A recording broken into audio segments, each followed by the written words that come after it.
ये आकाशवाणी है। कोविड-19 विशेष कार्यक्रम के अंतर्गत प्रस्तुत है कोरोना वायरस संक्रमण की वर्तमान स्थिति पर चर्चा, जिसे प्रस्तुत कर रहे हैं आकाशवाणी संवाददाता सिद्धार्थ सिंह। इस कार्यक्रम में आमंत्रित स्वास्थ्य विशेषज्ञ हैं डॉक्टर अनुपम प्रकाश। नमस्कार श्रोताओं, आकाशवाणी के समाचार सेवा प्रभाग द्वारा कोरोना जागरूकता श्रृंखला के इस विशेष कार्यक्रम में आपका स्वागत है और आज के इस एडिशन के साथ मैं हूं सिद्धार्थ सिंह। महात्मा गांधी ने कहा था, आप दुनिया में वो बदलाव बनिए जो आप दूसरों में देखना चाहते हैं, यानी be the change that you want to see in the world. श्रोताओं, कोरोना काल में हमारे जीवन में बहुत सारे बदलाव आ गए हैं। हमें अपने रोजमर्रा के काम को भी करना है, सामाजिक जिम्मेदारी भी पूरी करनी है और साथ ही परिवार और रिश्तेदारों का भी ध्यान रखना है। जी हाँ, हमें ये सभी काम करने हैं, लेकिन बदले हुए परिवेश में और एक नए स्वरूप के साथ। पिछले कई महीनों से हम एक एहतियात के साथ जीवन जी रहे हैं, लेकिन अभी ये न्यू नॉर्मल का दौर लंबा चलने वाला है। जरूरत है कोरोना के इस काल में हमें खुद को सुरक्षित रखते हुए दूसरों को भी सुरक्षित रखने की। इसलिए हम आपसे यही कहेंगे कि आप मास्क लगाइए, 2 गज की दूरी बनाए रखिए, साथ ही हैंड और फेस हाइजीन का ध्यान रखिए।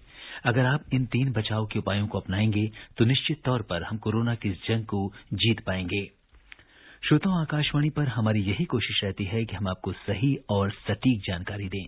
कोरोना को लेकर आपके मन में उठ रही शंकाओं और तमाम सवालों का जवाब देने के लिए हमारे आज के इस विशेष फोन इन कार्यक्रम में हमारे साथ हैं लेडी हार्डिंग मेडिकल कॉलेज नई दिल्ली के मेडिसिन विभाग में professor doctor Anupam Prakash. Doctor अनुपम, नमस्कार। कार्यक्रम में आपका स्वागत है। नमस्कार, बहुत बहुत धन्यवाद। श्रोताओं, आप कोरोना से संबंधित सवाल हमारे आज के एक्सपर्ट से टोल फ्री नंबर 1800-115767 और 011-233-14444 पर पूछ सकते हैं। अगर आप सोशल मीडिया पर सवाल पूछना चाहते हैं तो आप हमारे ट्विटर हैंडल @AIR News पर #AskAIR पर अपने सवाल पोस्ट कर सकते हैं। डॉक्टर अनुपम, अगर हम देश में कोरोना संक्रमण की ताजा स्थिति पर एक नजर डालें तो जहां एक ओर देश के कुछ हिस्सों में कोविड-19 के मामलों में बढ़ोतरी हुई है, तो वहीं दूसरी ओर राहत देने वाली एक खबर ये है कि देश ने कोविड के खिलाफ लड़ाई में महत्वपूर्ण कदम बढ़ाते हुए संक्रमण के नए मामलों को रोकने में सफलता प्राप्त की है। लगातार 24 दिनों से नए मामलों की संख्या प्रतिदिन 50,000 से कम रिकॉर्ड की जा रही है। आप क्या कहेंगे? बहुत सही कह रहे हैं आप सिद्धार्थ जी। अभी थोड़े दिन पहले ही हमने देखा था, महीने भर पहले करीब, कि हाँ 1 लाख तक प्रतिदिन संख्या हो गई थी जांच करने पे।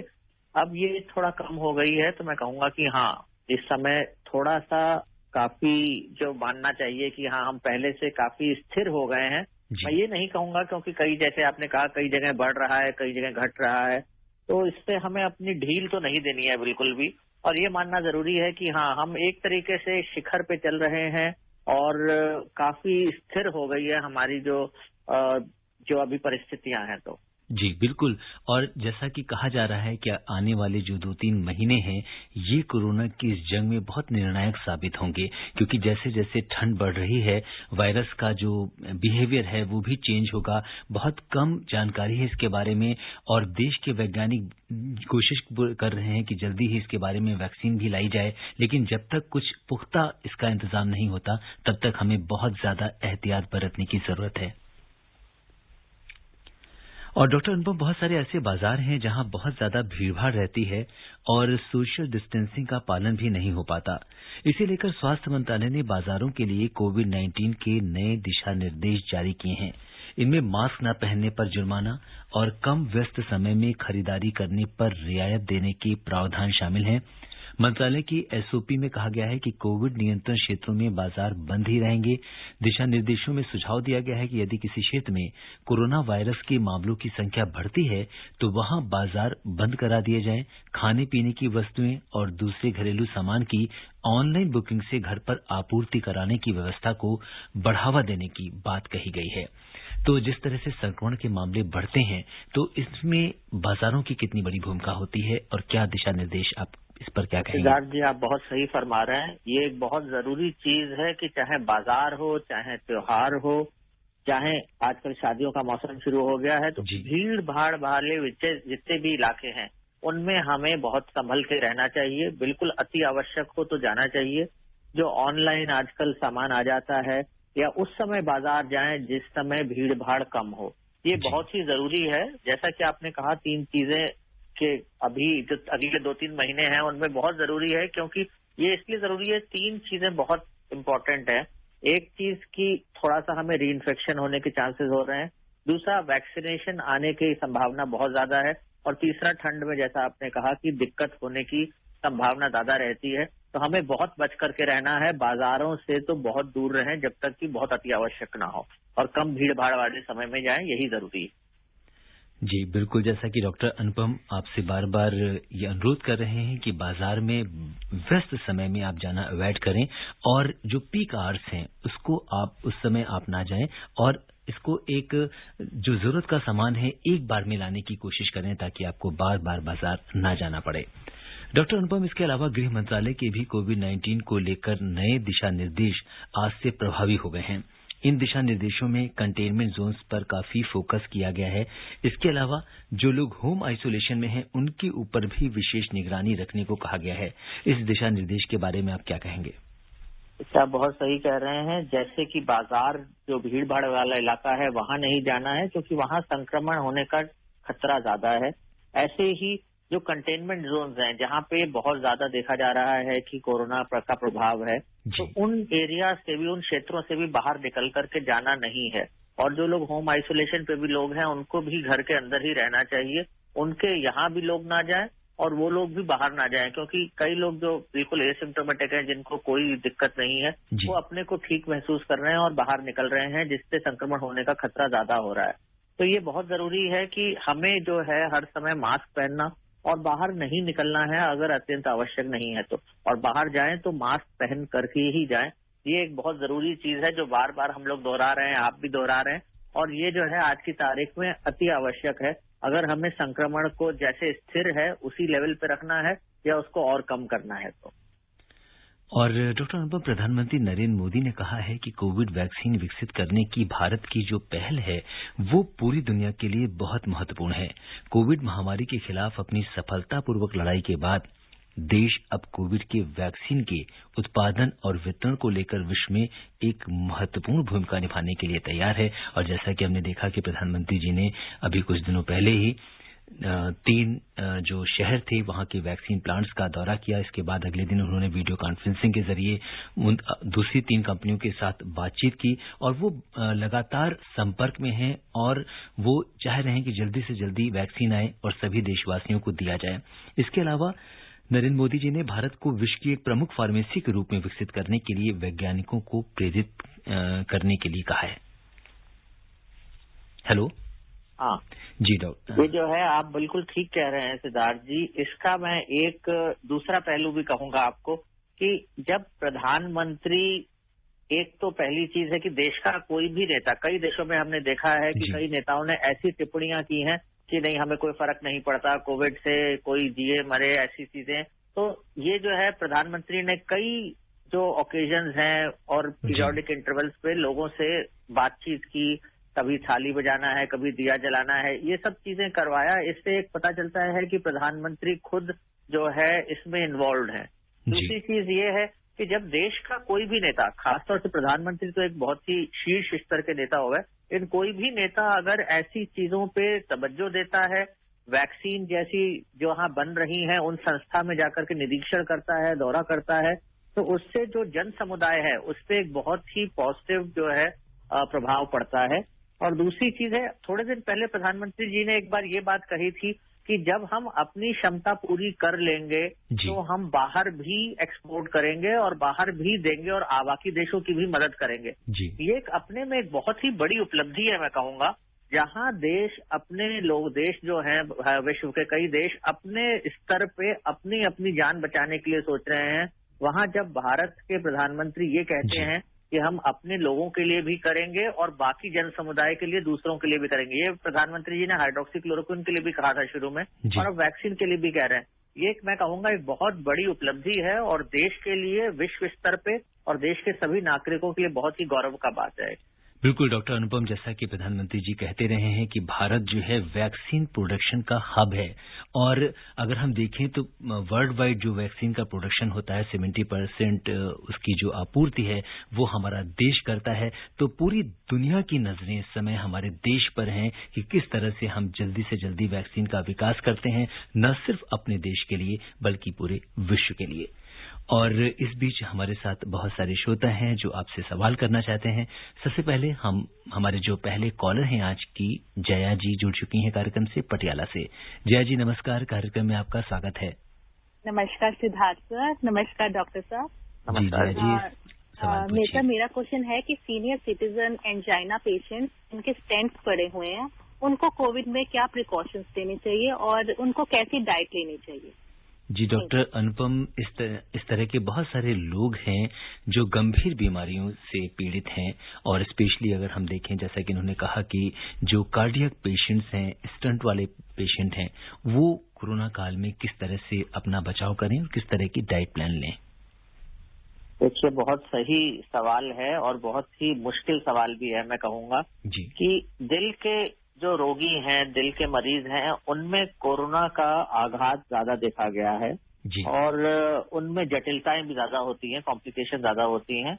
और जैसे इन्होंने कहा वरिष्ठ नागरिक, तो वरिष्ठ नागरिक अगर सिर्फ वरिष्ठ नागरिक है और इन्हें कोई और बीमारी नहीं है तो फिर भी हमने देखा है कि काफी अच्छी संभावना होती है। उन्हें कई बार माइल्ड केसेस या एसिम्प्टोमेटिक केसेस भी होते हैं और ठीक हो जाते हैं। जी लेकिन उस उम्र तक जब वरिष्ठ नागरिक होते हैं तब तक कुछ न कुछ बीमारी, ब्लड प्रेशर, दिल की या शुगर की, ये सब यूजुअली हो जाती हैं, आमतौर पे हो जाती हैं।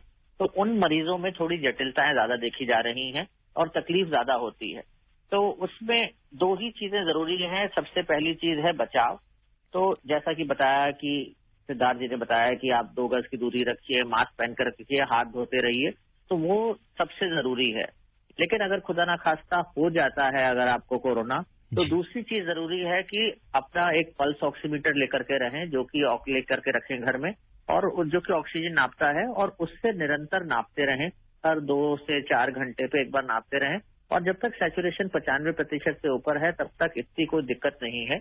लेकिन हाँ, अगर दिल की दिक्कत है तो अस्पताल में भर्ती होकर के अपने को ऑब्जर्व करा लें, तो वो ज्यादा दिक्कत जरूरी है, क्योंकि उससे फिर दिक्कत कभी भी हो तो उसकी संभावना कम हो जाती है और फौरन उपचार मिलने की ज्यादा स्वाभाविकता रहती है।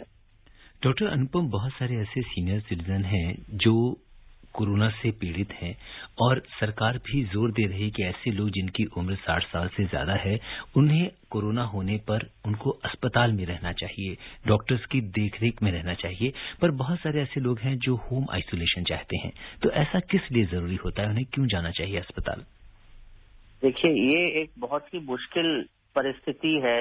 मैं आज की तारीख पे कहूंगा कि कोरोना से जो दिक्कत है, आज हम अस्पताल में भी यही बातचीत कर रहे थे कि जो वरिष्ठ नागरिक हैं, आज की जो हमारी समाज है, जो हमारा, उसमें हम लोग वरिष्ठ नागरिकों के साथ जो जॉइंट फैमिली का कॉन्सेप्ट था वो बहुत कम हो गया है। खासतौर से जो अर्बन सिटीज हैं, जो शहर हैं, तो उनमें अकेले लोग रहते हैं, बड़े उम्र के लोग, तो उनको वो सोशल सपोर्ट नहीं है। और खासतौर से अगर वो हो भी जाता है उन्हें कोरोना, तो वो चाहते हैं कि बच्चे हमसे अलग रहें, क्योंकि हमसे बच्चों को ना बीमारी हो।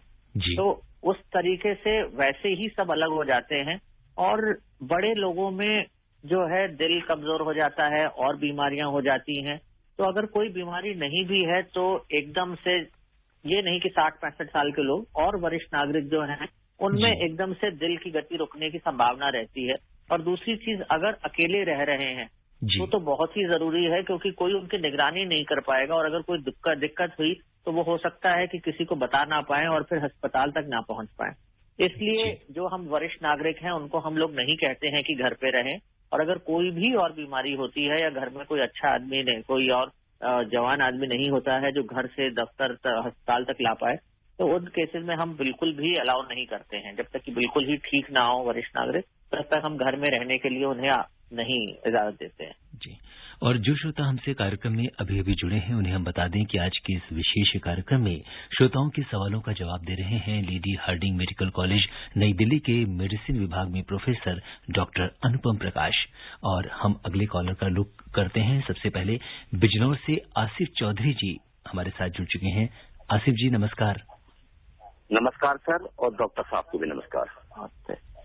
जी सर, मैं ये मालूम करना चाह रहा हूँ कि आजकल कोरोना के पेशेंट कम आ रही है जी, सबके टेस्टिंग ज्यादा हो रही है। क्या कोरोना कुछ कमजोरी हो रहा है, कैसे? ये पूछ रहा हूँ सर डॉक्टर साहब से।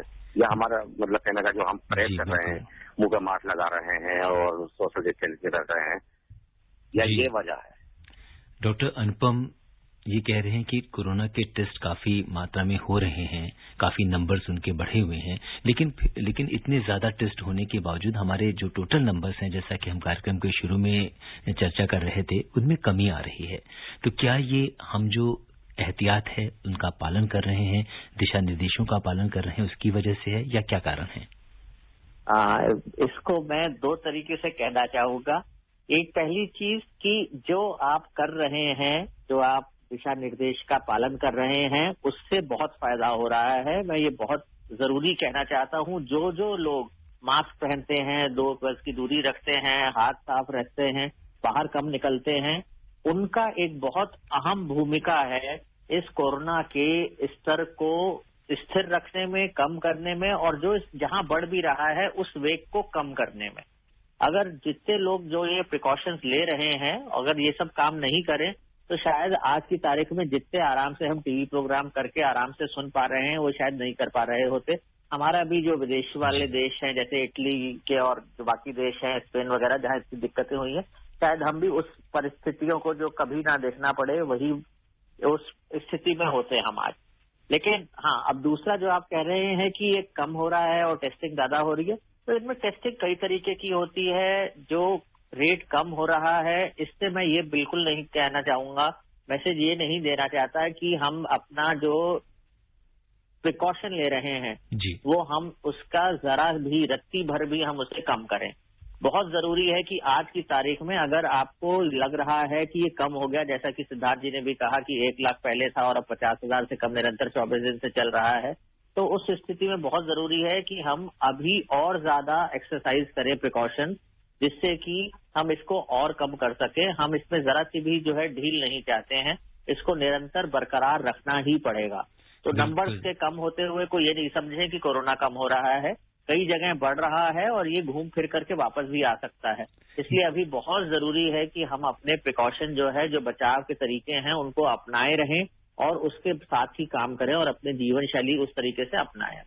बिल्कुल डॉक्टर अनुपम, जैसा कि प्रधानमंत्री जी ने भी अपने संबोधन में कहा था कि हम गहरे समुद्र से निकल गए हैं, किनारे की तरफ बढ़ रहे हैं, लेकिन अब हमें सावधानी की ज्यादा जरूरत है, क्योंकि ऐसा ना हो कि जब हम बहुत अपने नतीजों के, अपने परिणाम के बहुत करीब आ गए हैं, किनारों के बहुत करीब आ गए हैं, उस समय हम कोई गलती न कर दें, जिससे कि दोबारा से कोरोना का जो मामले हैं उनमें काफी बढ़ोतरी हो जाए।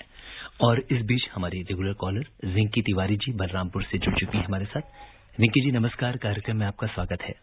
जी सिद्धार्थ नमस्कार, स्वागत के लिए आपको बहुत बहुत धन्यवाद। डॉक्टर साहब को नमस्कार। नमस्ते जी। सर मेरा क्वेश्चन ये है कि जैसा कि हम कॉलेज गए थे तो हम तो सारा सावधानियां फॉलो करके गए थे यहाँ से, जैसे मास्क लगाया, हैंड हाइजीन था, मेरे साथ सब कुछ था। मेरे कॉलेज में कुछ लड़कों को देखा कि सर वो मतलब बीच में मास्क लगा थे तो उसमें खुला हुआ था, यानी मतलब हवा सांस लेने के लिए उसमें छेद थे।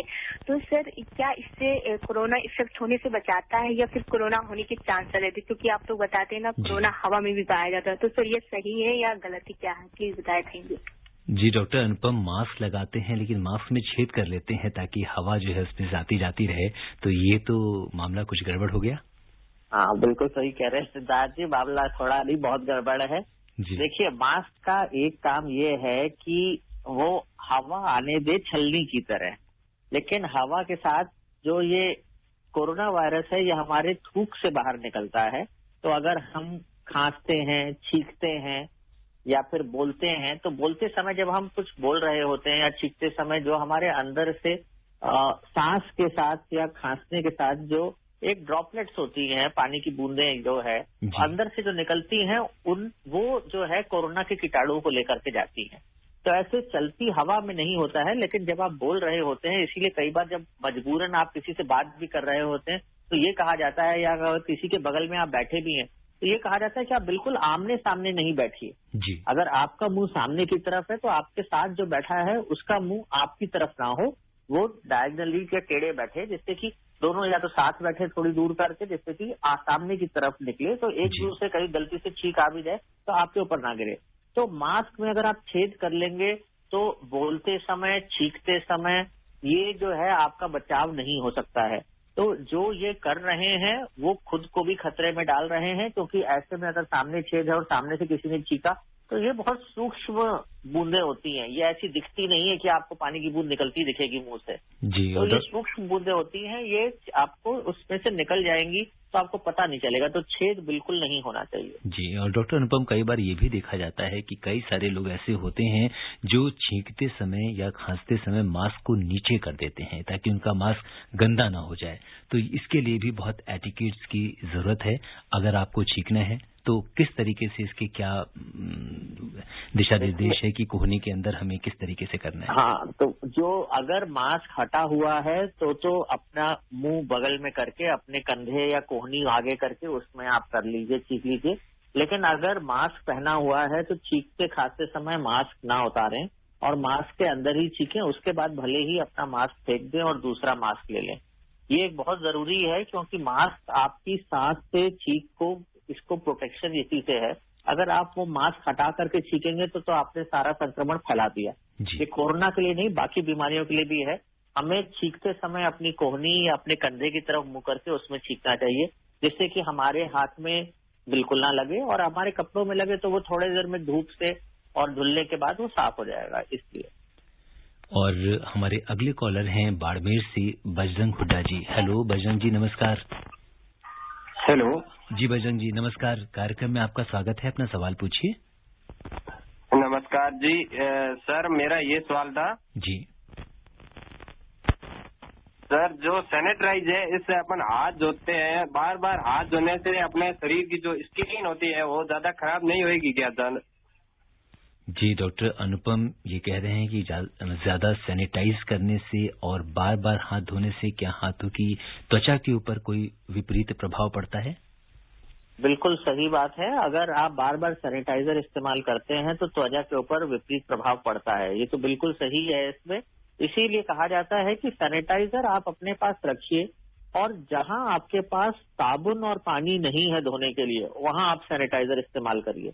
अगर आप, जितनी भी हमारे अध्ययन हुए हैं उनमें अगर आप सैनिटाइजर बनाम साबुन और पानी से हाथ धोने को अगर आप देखते हैं तो यही देखा गया है कि साबुन और पानी से हाथ धोने से ज्यादा असरदार होता है, उससे कीटाणु ज्यादा चले जाते हैं हाथ से, अगर आप सैनिटाइजर इस्तेमाल करते हैं उससे। लेकिन जहां पानी का अभाव है, अगर आप बाहर गए हुए हैं, पानी नहीं है, आप किसी के साथ बैठे हुए हैं, ऐसे ही जैसे अभी हमने बात की कि छींक दिया आपने, अपना हाथ रख लिया सामने, तो उस समय आपके पास अगर पानी नहीं है, आप बस में चल रहे हैं, ट्रेन में चल रहे हैं, तो उस समय आपको फिर सैनिटाइजर की जरूरत होती है। इसलिए सैनिटाइजर जरूर साथ में रखें, उसको उस समय इसका उपयोग करें जब आप पानी आपके पास उपस्थित नहीं है, उपलब्ध नहीं है, तब जरूरी है। बाकी उससे दिक्कत होती है, कई लोगों को परेशानी होती है, कई डॉक्टर्स, नर्सेज, जो स्वास्थ्यकर्मी हैं, उनको कई बार दिन भर में यूज करने में कई बार स्किन पे विपरीत प्रभाव पड़ता है उससे। जी, और अब हमारे साथ सिरसा से ओम प्रकाश जी कार्यक्रम में जुड़े हैं। ओम प्रकाश जी, नमस्कार, स्वागत है आपका, अपना सवाल पूछिए। हाँ जी, मैं ये पूछ रहा हूँ, जिस प्रकार सरकार का सहयोग है और स्वास्थ्य अधिकारियों का सहयोग है, तो इस प्रकार जो आम जन की भागीदारी कम है इसमें, इसी कारण जो है, क्या यही कारण है एक थोड़ा सा जो है बार बार इनका जो है एक ग्राफ बढ़ता हुआ कभी कभी दिखाई देता है? और दूसरा ये बात है कि वैज्ञानिकों में अब एलोपैथी के विशेषज्ञ जो थे, एलोपैथी के जो प्रथम विशेषज्ञ थे जिन्होंने एलोपैथी की यानी निर्माण किया था, तो उन्होंने जो है प्रिकॉशन के आधार पर किया था। तो क्या हम अपने सिलेबस में थोड़ा प्रिकॉशन पर जोर नहीं दे रहे, जिसके कारण मतलब इससे कोरोना से हम घबरा रहे हैं, जबकि हमारे पास बहुत सारा आहार है इस पर? जी, डॉक्टर अनुपम, बहुत अच्छी बात इन्होंने कही कि जैसे कि जो जन भागीदारी की हम बात करते हैं, सरकार बहुत सारे संसाधन उपलब्ध करा सकती है, दिशा निर्देश दे सकती है, आपको डू और डोंट्स बता सकती है, लेकिन इसका पालन आम जनता को करना होगा। तो यहाँ पे जन भागीदारी की बहुत बड़ी भूमिका है, इसे आप मानते हैं? बिल्कुल सही बात है। ये जन आंदोलन ही है जो कि आपको मदद कर सकता है कोरोना की रोकथाम में। और मैं इनकी बात से काफी हद तक सहमत हूँ कि हाँ, कई जगह हम लोग वो चीजें नहीं कर पाए जैसे कि जो लोगों को करना चाहिए। जैसे कि शुरुआत में आपने कहा कि बाजारों में हम लोग बहुत ज्यादा जा रहे हैं, तो हर त्योहार जब आया है तो थोड़े बीमारी के लक्षण जो है बड़े हैं, बीमारी का जो संक्रमण है वो बड़ा है जी। तो इसमें मैं मानता हूं, लेकिन इसमें हर किसी को हम जन समुदाय को ब्लेम नहीं दे सकते हैं, क्योंकि ये जो है ये हमारी मानसिकता है जी। तो अगर आप अपनी मानसिकता को कंट्रोल जो है, हर आदमी इतना सक्षम नहीं होता है कि हमेशा कंट्रोल कर ले अपने को, तो कुछ लोग तो ऐसे होंगे ही। अगर सब बात मान लेते तो फिर एक आदमी और दूसरे आदमी में फर्क नहीं होता है। लेकिन हाँ, हमें ये चीज माननी चाहिए, समझना चाहिए कि अगर हम एक साल दिवाली नहीं मनाएंगे, एक साल ईद नहीं मनाएंगे, एक साल गुरुपुरब नहीं मनाएंगे, तो ऐसा नहीं है कि हमें अगले साल मनाने को नहीं मिलेगा। अगर इस साल हम मनाते हैं और संक्रमण का शिकार हो जाते हैं तो शायद आगे कभी भी नहीं मना पाए। तो ये जो समझदार लोग हैं ये समझते हैं, जैसा कि इन्होंने कहा prevention is better than cure, तो हाँ, बचाव ही जो है हमारे लिए इस समय बहुत जरूरी है। तो अगर हम इस समय कुछ समय के लिए संयम बरकरार रखते हैं, संयम बरतते हैं, प्रिकॉशंस ले सकते हैं, बचाव कर सकते हैं, तो आगे आने वाले समय में हमें इसका जरूर लाभ होगा। तो जो समझदार लोग ये समझते हैं उनको वाकई में फायदा हो रहा है। जो लोग घर से नहीं निकले हैं उनको संक्रमण बहुत ही कम हुआ है। जी, तो जैसा कि डॉक्टर अनुपम कह रहे हैं कि हमें हर तरह की सावधानी अपनानी होगी, तभी हम कोरोना से बच सकते हैं। और इस बीच दिल्ली से सुनील झा जी हमारे साथ कार्यक्रम में जुड़ गए हैं। सुनील जी नमस्कार। नमस्कार सर, आप डॉक्टर साहब को भी नमस्कार। नमस्ते जी। मेरा सवाल ये है कि जैसे गले से वो लेकर के सैंपल लेकर के चेक करते हैं और नाक से, तो दोनों के रिपोर्ट में फर्क आ सकता है कि एक ही जैसे होता है रिपोर्ट? जी डॉक्टर साहब, जो अगर हम कोविड-19 की सैंपलिंग की बात करें तो कह रहे हैं गले से भी सैंपलिंग होती है, नाक से भी होती है, तो अलग अलग जगह से सैंपल लेने से क्या रिपोर्ट में कोई फर्क आ सकता है? देखिए, जो रिपोर्ट आपको मिलती है वो दोनों का निष्कर्ष एक साथ मिला करके ही मिलती है, तो अलग अलग से आपको फर्क नहीं पड़ता है। लेकिन हाँ, कहीं जो है नाक से ज्यादा लेने में, अगर नाक से जो हम सैंपल लेते हैं उसमें चांसेस ज्यादा होते हैं कि उसमें पॉजिटिविटी आएगी, कुछ प्रतिशत कम होता है गले से लेने में। इसीलिए कोशिश की जाती है दोनों जगह से लिया जाए, जिससे कि हमें कहीं से मिस ना कर दें। लेकिन जो आपको रिपोर्ट मिलती है उसमें दोनों का अलग अलग नहीं मिलता है, वो दोनों का मिश्रण करके ही मिल जाती है रिपोर्ट आपको। और कहीं भी पॉजिटिव है तो इसका मतलब पॉजिटिव है, ये बहुत जरूरी है जानना। और डॉक्टर अनुपम, आपसे ये भी जानना चाहेंगे कि अगर हम RT-PCR या रैपिड एंटीजन टेस्ट कराते हैं तो सैंपल एक ही जगह से लिया जाता है? जो रैपिड एंटीजन टेस्ट है सिद्धार्थ जी, उसमें जरूरी है, उसका जो हमारे पास किट है उसमें हम लोग नेजोफेरेंजियल जो नाक से है वही सैंपल लेते हैं। और RT-PCR के लिए दोनों जगह या कहीं से भी लिया जा सकता है सैंपल। लेकिन रैपिड एंटीजन टेस्ट जब आपने पूछा तो एक बार मैं फिर से दोहराना चाहूंगा, पहले भी कई बार ये बात उठी है। रैपिड एंटीजन टेस्ट की सेंसिटिविटी काफी कम होती है, तो अगर वो पॉजिटिव आता है तो वो बिल्कुल सही बात है, वो पॉजिटिव ही है। लेकिन अगर वो नेगेटिव आता है तो उसका कंफर्मेशन RT-PCR से कराना जरूरी है। ये एक टेस्टिंग में हमारे गड़बड़ है। और जो रैपिड एंटीजन टेस्टिंग है वो हमारे कंटेनमेंट जोन्स के लिए है, जहाँ पे आपको जल्दी मिल सकता है रिजल्ट, और आप जहाँ जानते हैं कि यहाँ पे संभावना ज्यादा है पॉजिटिव होने की। तो रैपिड एंटीजन टेस्ट से जो लोग एसिम्प्टोमेटिक या कंटेनमेंट एरियाज में नहीं है या वैसे ही अपनी स्क्रीनिंग करा रहे हैं, उनकी संभावना नेगेटिव आने की ज्यादा है, जबकि हो सकता है वो पॉजिटिव हो। तो उनके लिए कायदे से RT-PCR ही टेस्ट कराना चाहिए। इसीलिए जो उन्होंने पहले भी साहब ने पूछा था कि टेस्टिंग का कैसे करना चाहिए, तो उनको मैंने जवाब नहीं दिया था। लेकिन जरूरी है कि आप RT-PCR टेस्टिंग कराएं, रैपिड एंटीजन टेस्टिंग नहीं कराएं जब तक सरकार ना कर रही हो आपका। और श्रोताओं, समय इजाजत नहीं दे रहा कि हम इस चर्चा को आगे बढ़ाएं। डॉक्टर अनुपम, आप कोविड-19 के इस विशेष कार्यक्रम से जुड़े और आपने श्रोताओं के प्रश्नों का उत्तर दिया, आपका बहुत बहुत धन्यवाद। बहुत बहुत धन्यवाद बुलाने के लिए, और सबको बहुत बहुत ध्यान रखने के लिए मैं संदेश देना चाहता हूँ। जी, आपका आभार। श्रोताओं, आज के अंक में बस इतना ही। चलते चलते आपसे यही कहेंगे कि डॉक्टर अनुपम ने आपको कोरोना से बचाव के लिए जो भी सावधानियां बताई हैं, आप उनका पालन कीजिए। घर से बाहर निकलते समय मास्क लगाइए, भीड़ भाड़ से बचिए और कोरोना को लेकर सरकार के दिशा निर्देशों का पालन कीजिए। साथ ही आपके आसपास जो लोग इसका पालन नहीं कर रहे हैं उन्हें जागरूक कीजिए। आप स्वस्थ और खुशहाल रहिए, इसी कामना के साथ दीजिए मुझे अनुमति। नमस्कार। कोविड-19 विशेष कार्यक्रम के अंतर्गत अभी आप सुन रहे थे कोरोना वायरस संक्रमण की वर्तमान स्थिति पर चर्चा, जिसे प्रस्तुत कर रहे थे आकाशवाणी संवाददाता सिद्धार्थ सिंह। इस कार्यक्रम में आमंत्रित स्वास्थ्य विशेषज्ञ थे डॉक्टर अनुपम प्रकाश। ये कार्यक्रम आकाशवाणी के समाचार सेवा प्रभाग द्वारा प्रस्तुत किया गया। इसे आप हमारे mobile app news on AIR पर भी सुन सकते हैं। इस कार्यक्रम के संबंध में अपनी प्रतिक्रिया आप हमें ईमेल कर सकते हैं। पता है AIR nsdtalks@gmail.com। ये कार्यक्रम फिर से सुनने के लिए लॉग ऑन करें हमारी वेबसाइट newsonair.com।